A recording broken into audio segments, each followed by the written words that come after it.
गया सर? कितने आरोपियों को पकड़ा गया और किस तरीके से बदमाशों को गिरफ्तार किया गया?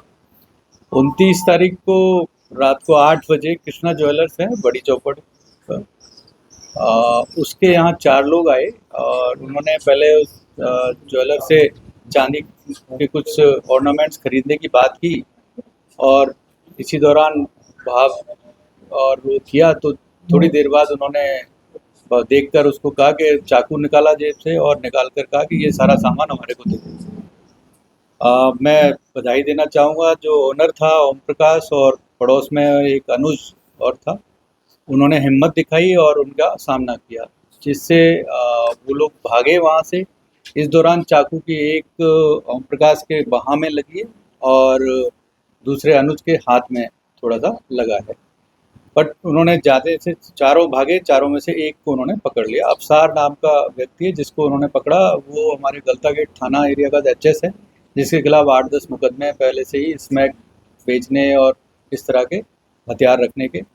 और इसके अलावा जो और लोग थे उसके साथ, उनके बारे में जब पुलिस तुरंत वहाँ पहुँच गई और तुरंत ही सीसीटीवी भी देखा और उससे बातचीत की। उससे बातचीत करने के बाद अन्य 3 लोगों के नामजद किए। नामजद करने के बाद हमने अपने एडिशनल डीसीपी दुर्ग सिंह और एसीपी पीयूष कविया के नेतृत्व में एसएचओ माणक चौक राकेश ख्यालिया, एसएचओ जयसिंहपुरा कोर राजेश और सब इंस्पेक्टर हरिओम सिंह और सब इंस्पेक्टर नरेंद्र के नेतृत्व में टीमें तुरंत गठित करके रवाना की और इन लोगों का पीछा करते हुए खुन नागौरियान से 2 लोगों को और अरेस्ट करने में हमें सफलता प्राप्त हुई, जिसमें इकराम और मोइन थे।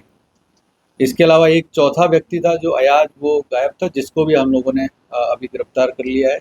इनमें से 3 व्यक्ति जब पकड़ने का प्रयास किया गया तो भागने के दौरान और ऊपर से कूदने के दौरान उनके पैरों में चोटें आई हैं, जिनमें से 3 लोग हॉस्पिटलाइज थे। 2 को आज हमें हॉस्पिटल ने दे दिया है, जिनको हमने मुकदमे में अरेस्ट कर लिया है। तीसरा व्यक्ति अभी हॉस्पिटलाइज है, जिसको वो 1 या 2 दिन में हमें देंगे। उसके अभी कोई ऑपरेट हुआ है, पैर में ज़्यादा लग गई थी। और जो चौथा व्यक्ति अयाज हमने अरेस्ट किया था, उसको डिटेन किया था, उसको भी हमने अरेस्ट कर लिया।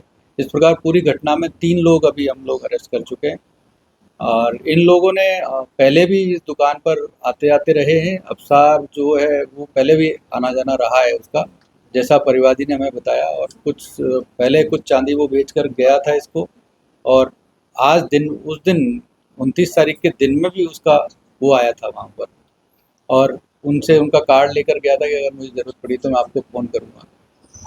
रात को 8 बजे का टाइम लगभग इन्होंने इसलिए चूज़ किया कि उस वक्त और दुकानें बंद हो जाती हैं और वहाँ कोई आता जाता नहीं है लगभग, क्योंकि मंदिर जो है उसके पीछे की तरफ शॉप्स हैं ये, तो वहाँ आना जाना बहुत कम लोगों का रहता है, इसलिए इस वक्त इन्होंने सोचा कि आसानी से वारदात कर पाएँ।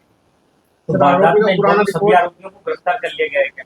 हाँ, जैसा मैंने बताया 4 लोग थे उस वक्त जो आए थे वहाँ पर, जो परिवादी के अनुसार भी तायद हो रही है और हमारे सीसीटीवी कैमरा के हिसाब से भी तायद हो रही है, जिसमें 4 लोगों को हम लोगों ने अरेस्ट कर लिया। एक अभी डिटेन किया हुआ जो हॉस्पिटलाइज है, बाकी 3 लोगों को हमने अरेस्ट कर लिया।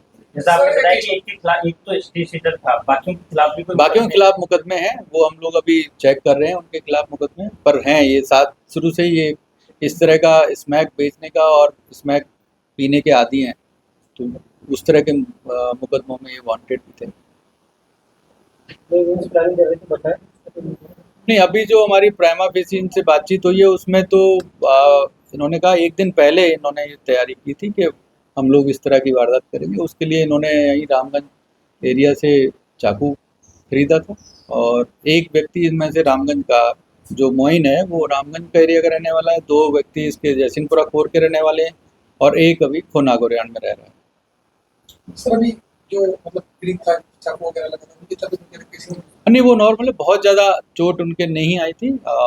जो ओम प्रकाश हैं, जो ओनर हैं, उनके यहाँ चोट लगी थी जिससे उनके 4 टाँके आए थे, बाकी सीरियस नहीं है कुछ भी और दोनों ठीक हैं।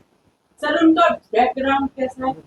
नहीं, जैसा मैंने बताया कि वो स्मैक के मुकदमे हैं उनके खिलाफ, स्मैक बेचने के और पीने के, उस तरह के मुकदमे हैं। हथियारों का, इवन जो अफसार है उसके खिलाफ हथियारों का मुकदमा भी है। अभी तक की पूछताछ में तो हमें इन्हीं का लगा है, और कोई ऐसा व्यक्ति सामने नहीं आया है जिसको, जो इसकी घटना के पीछे हो। इतना चर्चित बाजार है चोरी बाजार, लेकिन इससे आपको लगता है कि पेट्रोलिंग बढ़ाने की जरूरत है जैसे इलाके में? नहीं, पेट्रोलिंग तो जहाँ तक है हम लोग लगातार इस एरिया में कर रहे हैं, और वैसे भी त्योहारों का समय आ गया था तो हमारी पेट्रोलिंग पहले से भी ज़्यादा थी, लेकिन चूंकि जैसा मैंने बताया, ये मंदिर जो बड़ी चौपड़ पे उसके पीछे की तरफ थी, और वो सुनसान थोड़ा हो जाता है, कॉलोनी में से उसका रास्ता है, बड़ी चौपड़ से उसका कोई रास्ता नहीं है उन दुकानों का, और वो वहाँ, और जितनी भी दुकानें हैं वो लगभग 8 बजे सब बंद हो जाती हैं। तो वो तो अच्छा रहा कि अनुज जो पड़ोसी था उसकी दुकान खुली हुई थी और वो वहाँ मौजूद था, तो उन्होंने हिम्मत दिखाई और उसको पकड़ा।